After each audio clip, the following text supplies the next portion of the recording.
Iowa Governor Kim Reynolds got her national moment. 14 minutes and 21 seconds to be exact of it. Her party's response to the president's State of the Union address let her contrast priorities and also set herself up for VP considerations, perhaps. We're going to talk with her about a challenge ahead. She had ended those extra federal unemployment benefits, so why are Iowans still not back in the workforce? Plus, we'll tell you about what one Iowa community is doing to make working at a school more appealing. And whatever happened to Democrats' pledges to raise the federal minimum wage? Congresswoman Cindy Axne will be here talking about that she believes it's time for a new approach to get this. From your local election headquarters, this is The Insiders with Dave Price. There she was, Iowa's governor, standing outside in front of the state capitol. She ignored the passing train horns from downtown Des Moines, as well as a ringing cell phone one time. And she told the nation about how she reopened schools, cut taxes, and then also that rising inflation that's been happening under the Biden administration. She gave the GOP response to the Democratic president's State of the Union address. But in our conversation with her this week, we focus on what's ahead now. She signed that tax cut plan, which 4 years from now means nearly $2 billion less for taxpayers, but also less when it comes to state revenues. We believe it's going to drive prosperity all across the state, and really that includes really growing the economy as well. So we're giving that money back to Iowans, and they're going to turn that over in our communities and in our businesses. And it is truly about being more competitive. We were not, and if we want people and businesses expanding and growing and coming to the state of Iowa, we need to get in the game. I'm so tired of losing our retirees to Arizona and Florida. We have had so much positive feedback about no longer taxing retirement. The weather does matter there too, right? Well, that happens, but they'll stay here. And so, you know, they've got to game that, you know, how many days they have to be down there in order to qualify for that tax environment. So we may get them a few more days up here. But most importantly, we do have people that are making those decisions, and they are saying, hey, I think I can stay here. And they're just such a valuable resource. And again, that's discretionary fund money that will turn over in our economy as well. So I think when you take a look at all of that, we also are setting on significant balances. We have almost $2 billion in our taxpayer relief fund that will help us kind of weather if we have any more lean years.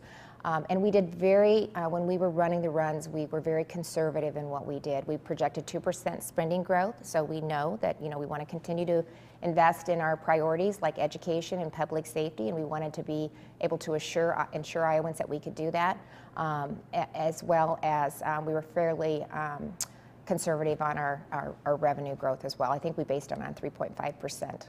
If you look at the difference of how this will affect a lot of people, they may notice it big picture because you're talking about several $100s a year in taxes here. But at the end of the day, do you think that's enough to make somebody decide to want to move here from Nebraska or wherever? Well, it's part of all of it. So the other thing is we've got a great quality of life. We have a low cost of living. Our housing costs are lower than a lot of the other states. Truly, we kept our kids in school. And so many states did not do that, especially on the East and the West Coast and in Colorado. Now that's changing. It's amazing how they've suddenly discovered science in the midst of plummeting poll numbers. But they are looking to Iowa. They're looking at some of the states that kept the kids in school and really have an environment that's conducive to what they're looking for. And we're starting to see, we are starting to see people move in, and hopefully we can continue to take advantage of that, because we do need to grow. That's workforce continues to be an issue. And while we're helping Iowans get the skills to match them up with a job, to help our employers, we still need people coming into the state of Iowa. During the speech, you talked about inflation under the president's administration. So kind of stepping back from this, obviously they did a lot of federal stimulus, and they did for a year there, they did that child tax care credit, child tax credit, did enhance federal unemployment, so billions of extra dollars coming into the economy. And Republicans have talked about how that's really juiced inflation, one of the factors behind that. How then does cutting taxes not do that as well, where you're giving people more money? Won't that jack prices up too? They're flooding the economy with trillions of dollars, and we can't keep up with demand because of workforce issues, because of the mandates, because of the unemployment sup-up. You know, he's really put in place policies that are anti-work policies. So at the same time, they're flooding the economy with trillions of dollars. So it's just too we much can't of keep that. up with the demand. So his policies are not only driving inflation, but they're also inhibiting supply chain and workforce. And we saw a tremendous increase in the number of jobs in January, I think. And a lot of that, I think, you know, we'll wait and see what ours look like, but they're saying was attributed. Sorry, do you mean openings or filled? Filled, the increases. I think it was 750, I can't remember the number, I'm sorry, it just escapes me right now. But they attribute a lot of that to a lot of his policies ended. So the child care benefits that you got and you didn't have to work, the unemployment sup-up, that was gone. Some of the other policies that he'd put in place, the rent, expired. And so, you know, people are starting to spend down some of the savings that they had. And so they're moving back into the workforce. And I hope when our numbers drop this month, we'll see that same gain. All right, so we have Republicans blaming the president for inflation. You have Democrats in our state blaming the workforce situation on you. Well, I think that's just hilarious because I'm not the one that was paying people to stay home. We've been working with Iowans since I've been lieutenant governor, but whether it's been the pipeline with our young kids or Future Ready Iowa, which passed in a bipartisan manner, they all signed that. You know, they were part of it. So we've continued to do just everything we can to help Iowans get the skills and to get them back in the market. You know, this is the same. What I find ironic is when you think about every single Democratic legislature, I think all of them in the building, the majority by far, voted to close our schools, not to get our kids back in school. Well, that impacted parents trying to hold down a job, teach their kids, stay at home. They criticized me for ending the unemployment sup-up, another anti-work policy that came out of the administration. You know, I was ridiculed by them. But did it make sense at the beginning? It's different because I think at the beginning, when COVID first hit, it was unprecedented and we didn't have a lot of answers. There were so many unknowns. But by 2021, we knew for sure.